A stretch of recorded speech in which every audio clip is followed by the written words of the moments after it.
everybody, what's up? Just want to bring you the latest video. We have some news on the Dembele front.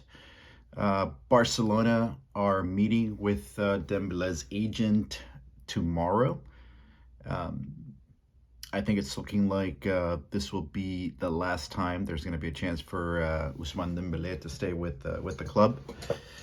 Reports indicated earlier today, however, that he was close to PSG. And something happened, but the French paper Le Parisien claimed that PSG's new sporting director, Luis Campos, didn't want him. Don't know if that's true or not, but those were the reports that were out earlier today. Who is Luis Campos? He's a 57-year-old Portuguese, former Real Madrid scout for Jose Mourinho. He used to be sporting director for Monaco. He knows Kylian Mbappe really well, and he's been doing that type of job for years. He used to manage as well, but now he's just a sporting director. So we're going to see where the story unfolds tomorrow. Personally, I think that we should move on from Dembele. I don't think that he's added much. He's not a force like we thought he would be when we first signed him from Borussia Dortmund. But we'll see how it goes tomorrow. Xavi likes him. He said that he's really liked him as a player. But we'll see where that goes. I was listening to a report by Sergio Gonzalez, who's an Argentine journalist based in Barcelona, basically claimed that one of the initial offers that Barcelona made him last year was around 5 million euros after taxes. And, you know, we've all followed the last several months with negotiations between the front office and Dembele's agent. According to Sergio, the offer went up to 8.5 million euros after taxes, which is an insane amount of money, especially in the current situation that the club finds itself in. But it's a significant raise from what the initial offer was. But having said all that, it's crucial that we understand where we are on financial fair play. Adherence to the financial fair play that the La Liga has is mandatory, and right now it's brutal. Barcelona can't register any new players at the moment, nor introduce them to fans. This is because there is a margin of negative 144 million euros as far as a new salary limit for the club at the moment. I know that sounds insane, but La Liga takes into account losses. Last year's losses were 481 million euros. In 2 years, that amount has been 688 and a half, give and take, million euros. That takes into account everything from lawsuits, player depreciation, amortization of players.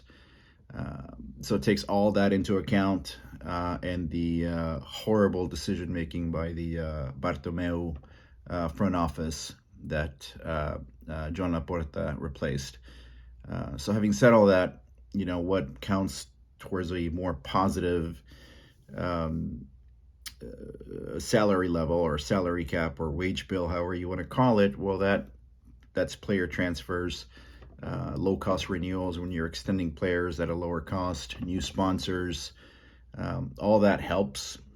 But when you're in a big hole as Barcelona finds itself in, La Liga usually allows clubs to spend €1 out of every 4 that they bring in. So, for example, if Barcelona were to sell players for, let's say, 400 million euros, they could only take that amount. They could only take 100 million euros of that and spend them on salaries. So this is the precarious situation that the club finds itself in at the moment.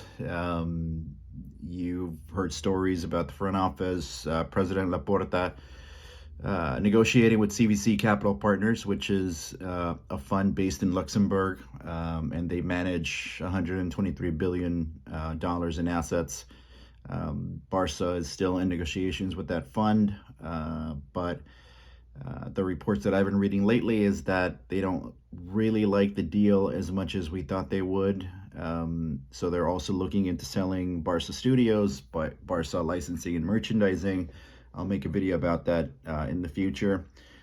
All that can bring in roughly between 500 and 600 million euros. But again, only a small percentage of that can be applied towards wages for new players. So having said all that, the front office, the sporting department is doing their job. They're scouting new players. They focused in on Ruben Neves from Wolves, currently valued at around $44 million. Again, Barcelona doesn't have a penny to spend on new players at the moment, so they're offering Riqui Puig, Nico, and Mingueza. Obviously, that doesn't equal a Ruben Neves, who I haven't seen play that much. If you have, let me know in the comments. Let me know what you think about that player. But again, Wolves is not looking to trade Neves for players. They want money. So unfortunately, we're at a standstill for that operation unless we get some of the deals that we've talked about earlier in the video. On the Raphinha front, Barca has made an initial offer to Leeds, believed to be around 30 million plus 5 in variables, according to journalist Pedro Almeida. I'll link the tweet where I got that information from.